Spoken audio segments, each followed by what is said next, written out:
So, in wrapping up the three-part series on detachment, our general overview of the philosophical concept has revealed that this particular specialty is a very difficult undertaking for mankind to accomplish.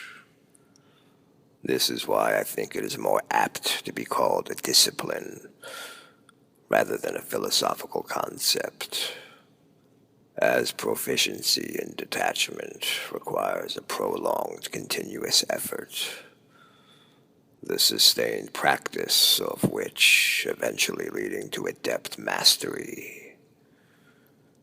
It is fair to say that the majority of mankind's spiritual struggles all have some kind of relation to attachments.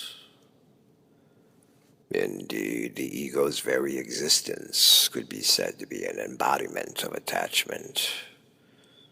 Now, this is not to say that this makes the ego bad, or that the ego should be punished or eliminated, as an ego is just an instrumentation.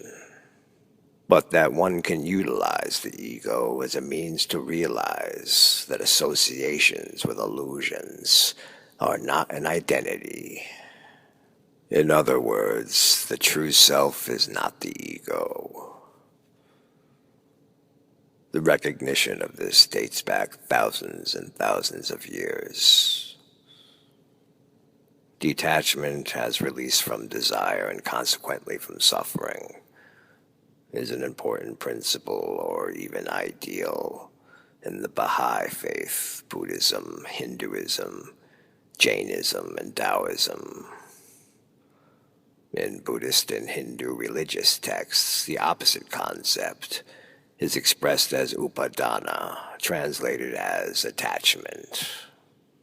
Attachment, that is, the inability to practice or embrace detachment, is viewed as the main obstacle towards a serene and fulfilled life.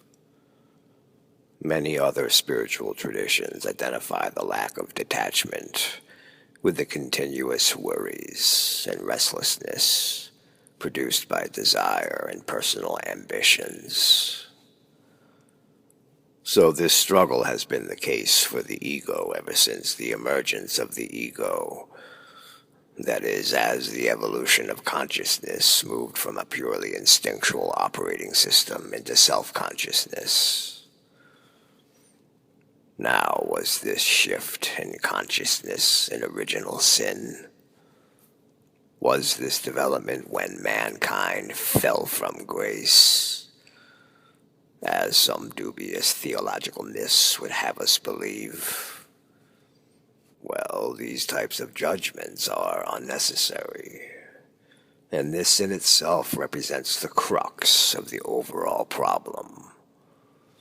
With self-consciousness comes delusion, for to become self-conscious necessarily involves the use of false constructs to establish distinctions. And these false constructs are primarily produced and sustained through ideology and the acquisition of knowledge, which thereby gives rise to judgments, which in themselves facilitate attachments.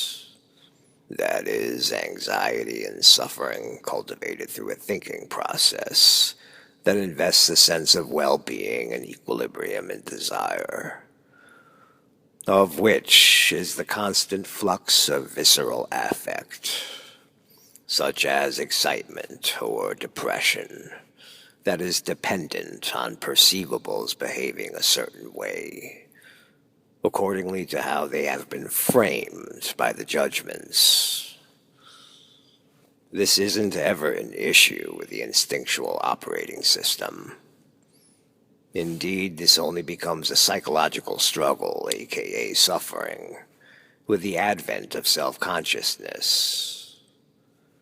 Without the psychological component, organisms simply navigate feelings, which are not the same thing as emotions.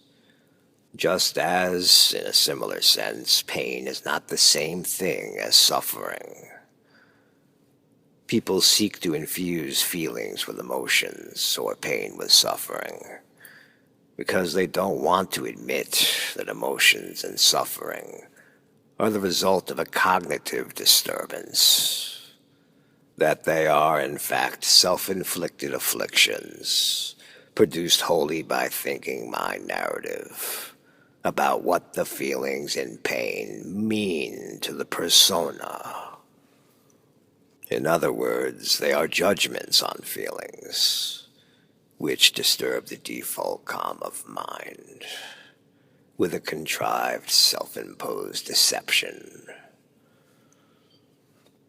Now, some will say that pain and suffering, or feelings and emotions, go hand in hand. But I'm gonna call bullshit on that. Not because it isn't the case, but because it doesn't necessarily have to be the case. It's completely optional. Like salad dressing. To illustrate this point, dig this twofold story. In story A, man on a bicycle runs over the mailman's foot. The mailman is in pain and reacts to it.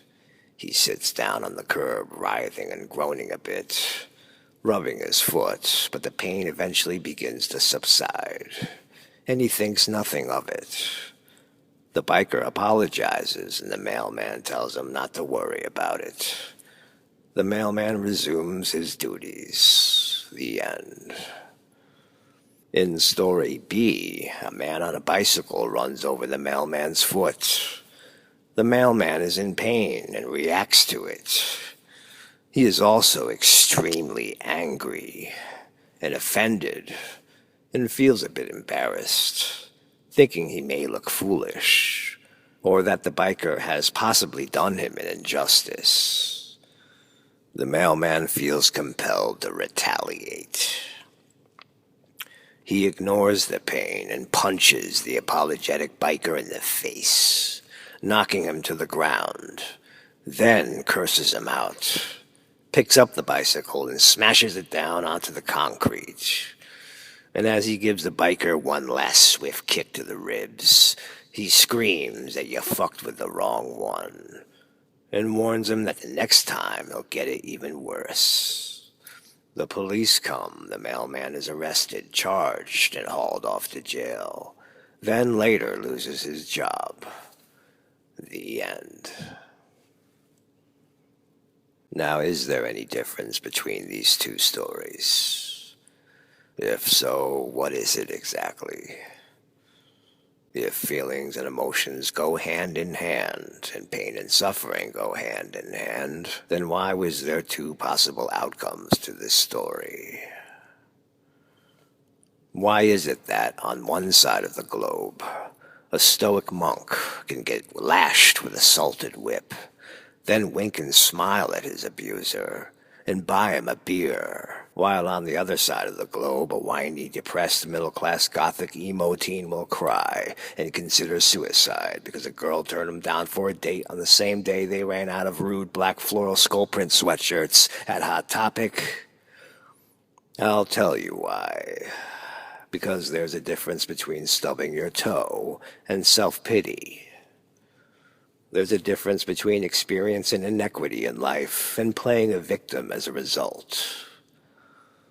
There's a difference between an unconditional love that seeks to set everything free and a desperate possessiveness that seeks to restrict and control everything in an attempt to mask jealous insecurity.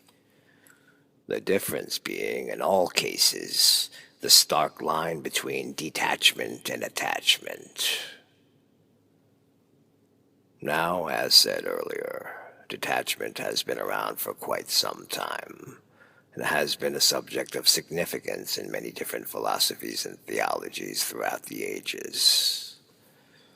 And if you have an active interest in researching any of this, I would strongly recommend focusing mainly on detachment as related to Buddhism, Taoism, and Jainism, as these come the closest to being in accord with the true spirit of detachment, as opposed to Baha'i, Christianity, Hinduism, and Islam, which are worth skipping. unless it's sought as just some general background information to use as filler in your class paper, or if you are interested in learning about the perversions of the discipline, or examples of detachment being done wrong. But after you have concluded your history lesson, you may be wondering about the practical application of the discipline in the modern world. Indeed, how would such an ancient function be pragmatically employed in a contemporary setting? Well, there are some exercises or practices, many of which you may have already heard of, but probably never fully appreciated their deeper meaning hitherto. The most common one almost everyone is familiar with is selflessness, which gets expressed in various forms, including charity, civic duty, public service, and volunteer work. But people get this messed up in confusion mostly, because they get caught up in thinking that what's most important about all these practices is the common good they create. And while the common good may indeed be a nice byproduct of the exercise, it certainly isn't the aim or goal of it. Selfless acts are selfless acts because they are done without any interest of a self. The motive of selfless acts isn't to attain a change in illusion. The aim of selfless acts is to reduce awareness's dependency on illusion, to maintain an equilibrium. Now, wow, did you hear that? This is a very crucial point, a key to the crux of a profound misunderstanding. The motive of selflessness isn't to change illusion. The motive is to gain independence from reliance on illusion. If you can ever ascertain a knowing of this key point, you will have unraveled much of the mystery of spiritualism. You are not here to shape, change, or rearrange illusion. You are here to learn how to discern illusion and not depend on it, no matter what tactics it employs, under pain of even death. This is, after all, already the truth of the matter. But you are apparently stuck in a dream state where you have created this delusion that insists that it is somehow otherwise. The reasons of which is due to a construct that you attribute as a so-called ego, who is seemingly from another construct you attribute as a so-called world. So again, selflessness has nothing to do with the curation of illusion. Selflessness is the transformative method by which awareness gains independence from its reliance on false constructs. And this can be cultivated by dropping expectations, seeking no rewards, and focusing will and intent on the pure engagement of activities with no regard to their outcome.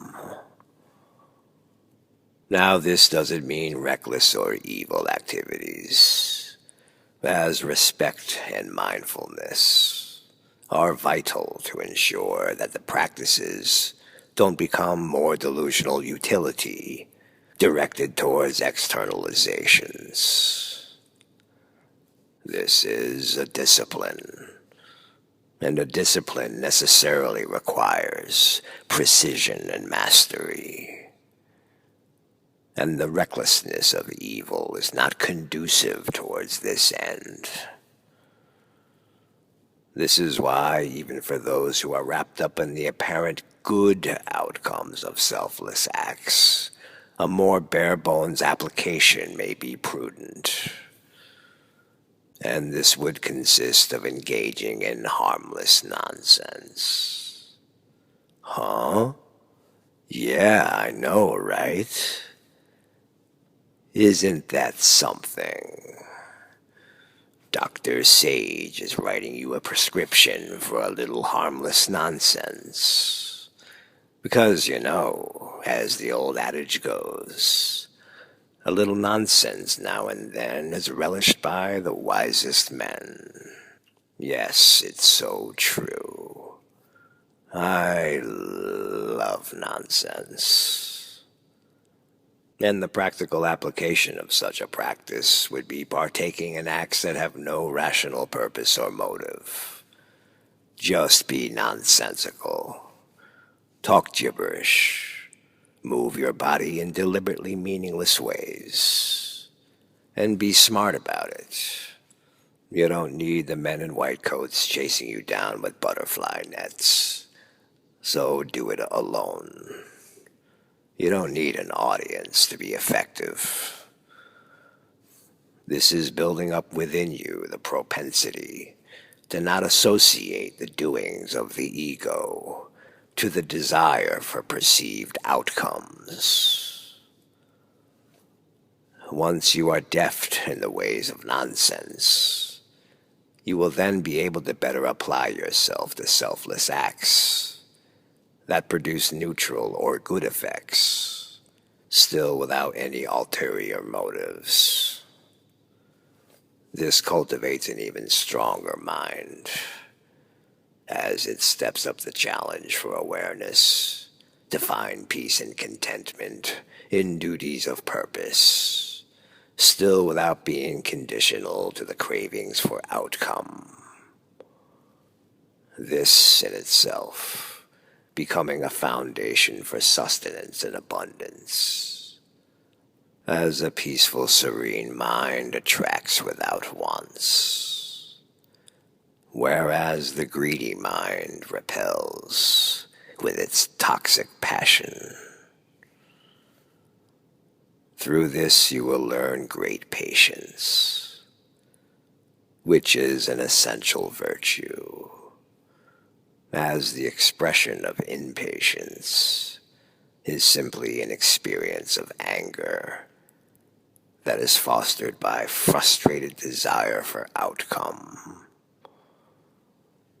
This makes it doubly difficult, as with impatience, obstacles will leap to get in your path. Letting go, everything will open up to you. It seems contrary, but it isn't. Much like the beautiful lotus flower that has its roots in the scummy muck of a mud swamp, its long stalks stretching up to the surface of the water, where it blossoms under the bright sunshine of enlightenment, illuminated fully in all its glory, breathtaking to behold in its simplicity and purity, beads of water easily sliding off its petals, much akin to the discipline of detachment.